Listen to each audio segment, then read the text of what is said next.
CBI తప్పు చేసిందా? నిబంధనలకు పాతరేసిందా? ఖచ్చితంగా పాటించాల్సిన విధి విధానాల్ని తుంగలోకి తొక్కేసిందా? అవుననే అంటున్నాయి ఐఏఎస్ వర్గాలు. జగన్ అక్రమాస్తుల కేసులో, ముఖ్యంగా ఎంఆర్ విలాల కేసులో సిబిఐ అనుసరించిన విధానం పూర్తిగా తప్పుల తడగ్గా ఉందంటూ గగ్గోలు పెడుతున్నాయి ఐఏఎస్ వర్గాలు. అఖిల భారత సర్వీసు అధికారులు ఎవరైనా సరే వాళ్లను ప్రాసిక్యూట్ చేయడానికి ముందు రాష్ట్ర ప్రభుత్వం అభిప్రాయాన్ని విధిగా తీసుకోవాల్సి ఉంటుంది. అసలు అన్నింటికంటే ముందు ఈ విషయంలో సిబిఐ ఖచ్చితంగా రాష్ట్ర ప్రభుత్వాన్ని సంప్రదించాలి కూడా. ఇక అభియోగాల్ని ఎదుర్కొంటున్న అధికారులకు సంబంధించిన విచారణ గురించిన పూర్తి వివరాలతో పాటు ఆ కేసు డైరీని కూడా రాష్ట్ర ప్రభుత్వానికి సమర్పించి తీరాలి.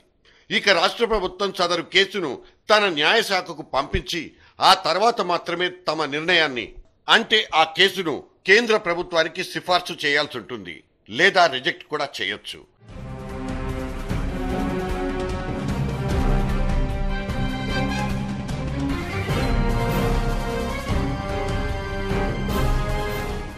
ఒక రాష్ట్ర ప్రభుత్వం తన అభిప్రాయాన్ని పంపిన తర్వాత మాత్రమే కేంద్ర ప్రభుత్వం సదరు కేసుకు సంబంధించిన నిర్ణయాన్ని 3 నెలల్లోగా తెలపాల్సి ఉంటుంది. ఇక ఆల్ ఇండియా సర్వీసెస్ కు చెందిన అధికారుల మీద ఛార్జ్షీట్ దాఖలు చేయడానికి సిబిఐ కూడా విధిగా రాష్ట్ర ప్రభుత్వ అనుమతి పొంది తీరాలి. ఆల్ ఇండియా సర్వీసెస్ అధికారుల్ని కాపాడడానికి ఇటువంటి నిబంధనలన్నీ ఉన్నాయి.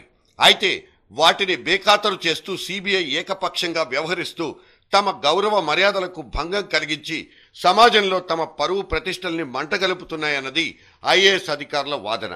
ఒకవేళ ఇదే నిజమని తేలితే రేపటి రోజున సిబిఐకి కోర్టులో చుక్కెదురు కూడా కావచ్చు.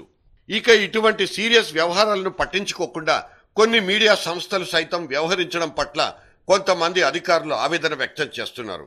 మరో పక్క వైఎస్ హయాంలో జారీ అయిన 26 వివాదాస్పదమైన జీవోలు, వాటిలోని అంశాల ఆధారంగా మొత్తం 6 మంత్రులతో సహా కొంతమంది ఐఏఎస్ అధికారుల్ని సంజాయిషీ ఇవ్వాల్సిందిగా సుప్రీంకోర్టు తాకీదులు జారీ చేసింది.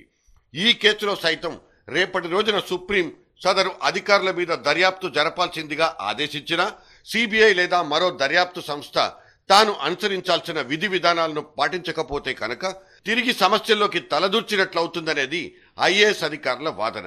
ఇదే గనక నిజమైతే సిబిఐ ఖచ్చితంగా చిక్కుల్లో ఇరుక్కున్నట్లేనన్న వాదనలు బలంగా వినిపిస్తున్నాయి.